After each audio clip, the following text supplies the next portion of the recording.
So we've got the Ozark Trail Ridge M2, version 2, whatever you call it.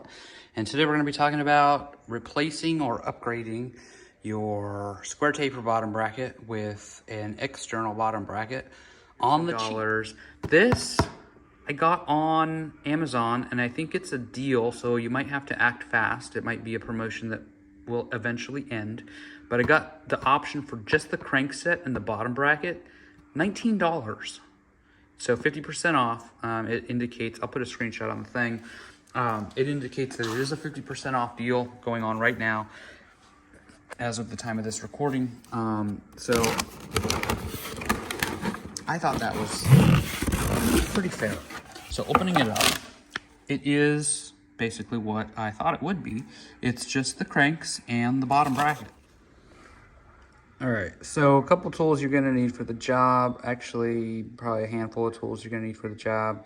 A set of Allen keys. You're gonna need an 8mm to get the little cap off there.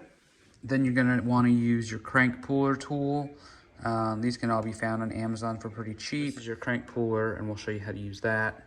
And then you're gonna use this bottom bracket tool. So let's get into what we need to do first.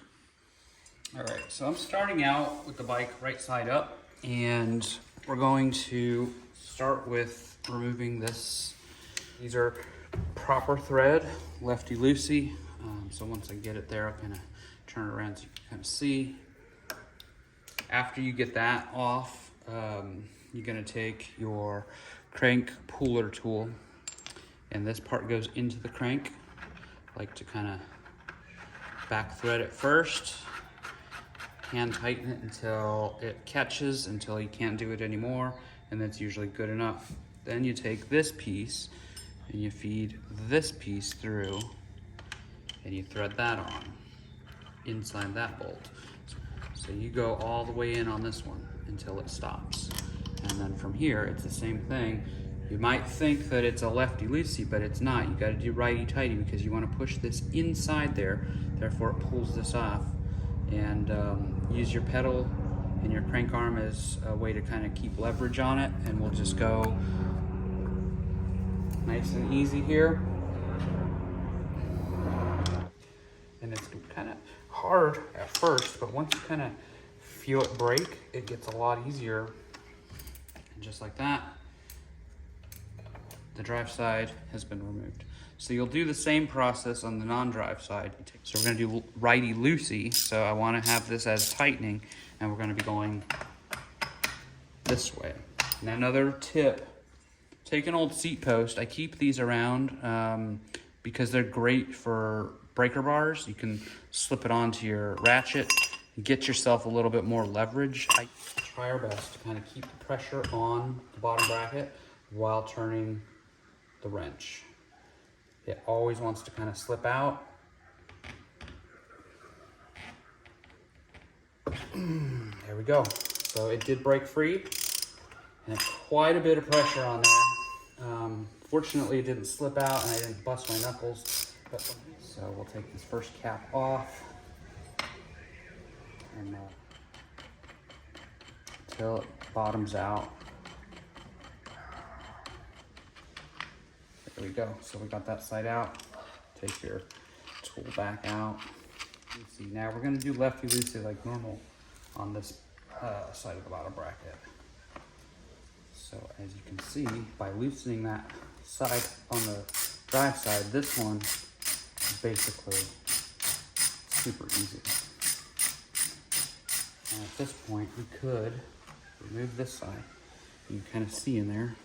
This is a Nico or Nico. There's a bit of grease. It's not super dry. It's that yellowish grease. I'm gonna wipe this out, and we're gonna apply some fresh part tool blue grease. So do both sides. Just to get it on the top. And don't be cheap with the grease. I typically run one spacer. Your results may vary. I'm gonna go ahead and run one spacer. Left is the non-drive. We're on the non-drive, and it tells you the rotation. So tighten is righty-tighty.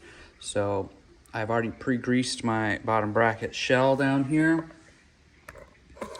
And I like to start by reverse threading it until you kind of hear a little click like that. And that's when you know that you're gonna get the threads straight on and you're not gonna cross thread it and ruin your bike frame. Just keep that in mind when you're doing this. Be careful, take your time. If it's not easily going in, you're probably not doing it right, because these shouldn't take a whole lot of force to get in here. So again, back it out, hear that click, start threading it the right way, and it should just kind of go all the way into place without any resistance. This one, 35 to 50 Newton meters. I don't use a torque wrench. I basically just play it by ear, and I've never had any problems with that. Turns to where it's nice and snug, nice and easy. I don't want to crank this down too hard. Just about good there, and it didn't take any damage. So again, I am going to use one spacer on the drive side, and remember, this is going to be reverse threaded on this side, so we're going to start with righty-tighty until we hear that kind of click. There it is. So now I can be confident that my threading is going on straight. And this side will be a little bit more resistance because we're kind of pressing against that little plastic cup that's in there, but you should still be able to get it, for the most part, all the way in, just using your hands. And then at the very end, for the home stretch, you need to kind of torque it down. That's when you grab your tool, give it a quick little tighten up there, and we should be good to start on the next step, which would be to throw the crank arms in there. I guess there's really not a right or a wrong way. If you want to grease it, you can. You don't have to, but good practice. Idea, guide it in nice and gently.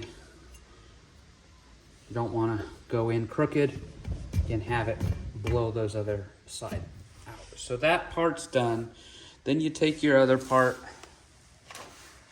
for the non-drive side. Here's the other crank arm, and you want to line it up to where it's straight up and down, right? So there's only one way for it to go on, so you're not gonna misalign it. It can only go on one way.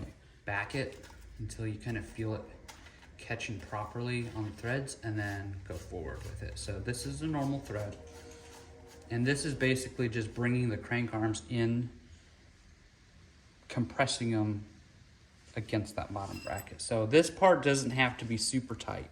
You just want it tight enough to where it brings everything together nice and flush. Pinch bolts here. So these are six mils, and you're gonna want to do it kind of like alternating, similar to like a stem. I like to do it to where it's just tight to where there's resistance, and I can no longer do it easily with my fingers like this.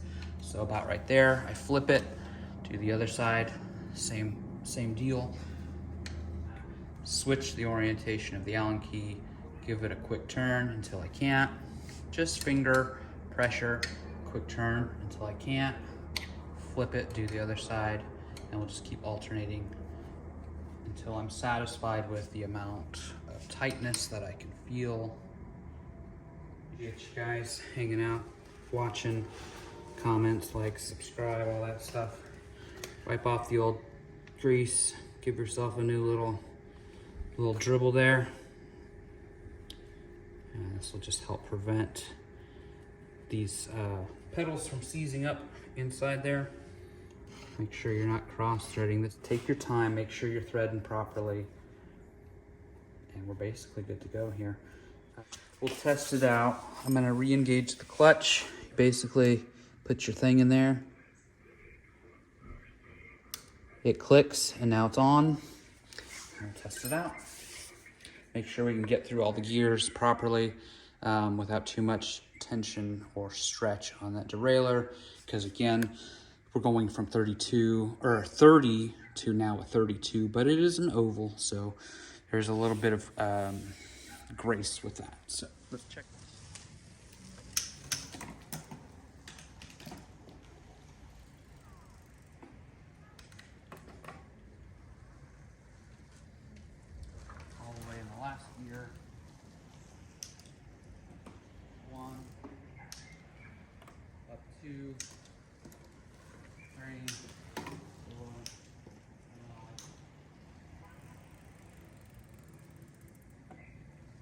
more gears in the back to get to. Last one.